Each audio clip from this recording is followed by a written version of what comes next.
आज का पटना शहर प्राचीन काल में कभी पाटलिपुत्र हुआ करता था।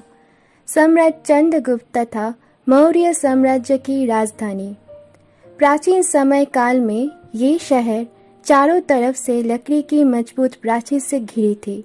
इसमें 570 टावर और 64 प्रवेशद्वार था। 2 टावर के बीच की दूरी लगभग 54 गज थी और परिधि लगभग 21 मील थी, जो मेगास्थनीज के हिसाब से रोम शहर से दुगना था। चारों ओर लकड़ी की दीवार खुली थी, जिसके माध्यम से कभी भी तीरों को उतारा जा सकता था। दीवार के बाहर 60 फीट गहरी और 200 गज चौड़ी एक खाई थी, जो हमेशा सोन नदी की पानी से भरा रहता था, जो शहर के लिए रक्षा और सीवर के उद्देश्यों को पूरा करती थी। उन दिनों नदी और तटीय शहरों के घर लकड़ी और मिट्टी के बने होते थे। हालांकि ऊंचे स्थानों पर घर ईंटों और मिट्टी से बने होते थे। उन दिनों किसान केवल कृषि में लगे हुए रहते थे, फसलों का उत्पादन कर लोगों को लाभान्वित करते थे और इसलिए कोई भी उन्हें या उनकी फसलों को नुकसान नहीं पहुंचाते थे। और तो और युद्ध के दौरान दुश्मन भी इनको कुछ नहीं करते थे। सभी सेनाओं के योद्धा, युद्ध के घोड़े, युद्ध के हाथी और युद्ध के सभी खर्च सरकार द्वारा वहन किए जाते थे।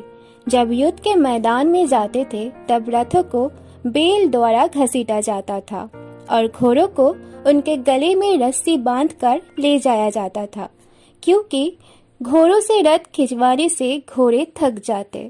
परिणाम स्वरूप वे युद्ध के मैदान में अप्रभावी हो जाते। उस समय जासूस भी हुआ करता था। उनका काम था साम्राज्य में क्या चल रहा है वो पता लगाना और राजा या शासक को सूचित करना। जब सम्राट महल के भीतर में होते थे तब उनकी सुरक्षा की जिम्मेदारी महिला प्रहरियों पर रहती थी और महल के बाहर सेना और बाकी प्रहरियों के ऊपर। सम्राट कभी भी दिन में नहीं सोते थे एवं वो उन्हें मारने की साजिशों को नाकाम करने के लिए वो हमेशा रात में एक ही बिस्तर पर नहीं सोते थे। सम्राट युद्ध के अलावा अन्य उद्देश्यों के लिए भी महल से बाहर जाते थे, जैसे न्याय करने के लिए, पूजा करने के लिए और शिकार करने के लिए। जब सम्राट सेनाओं के साथ शिकार के लिए निकलते थे तब हमेशा महिलाओं की एक समूह से वो घिरे हुए रहते थे और चारों ओर से सेना भाला के साथ होते थे, जिसको भव्य शाही जुलूसों के साथ मनाया जाता था। खाने के पहले सम्राट के पास खाना खाने के लिए खास नौकर भी होते थे।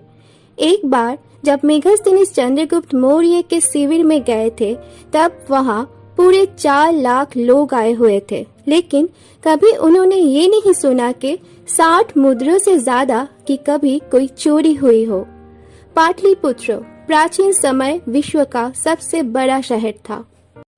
मेगास्थनीज के अनुसार भारत के लोग हमेशा खुश रहते हैं क्योंकि वो शांतिप्रिय होते हैं।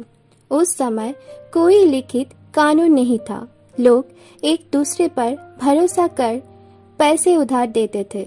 लोग उनके जमीन, मकान, संपत्ति बिना किसी सुरक्षा के ही छोड़कर चले जाते थे। कुछ ऐसा ही था उस समय लोगों का लोगों के प्रति विश्वास। लेकिन अगर कोई झूठा गवाही देता था तो उसके साथ उसके हाथ पैर काट दिए जाते थे। टीन और अन्य धातुओं का उपयोग कई उपकरण, हथियार, गहने और अन्य लेख बनाने के लिए किया जाता था। सीधे साधे रहकर भी ये लोग सुंदर पोशाक और गहने पसंद करते थे। ये शहर कई महत्वपूर्ण मठों के साथ एक समृद्ध बौद्ध केंद्र भी बना। शहर ने कई अस्पतालों का निर्माण किया था, जिसमें सभी देशों के गरीब, निरक्षित, अपंग और बीमार लोगों को इलाज मिल सकता है। उन्हें हर तरह की मदद मिल सकती थी।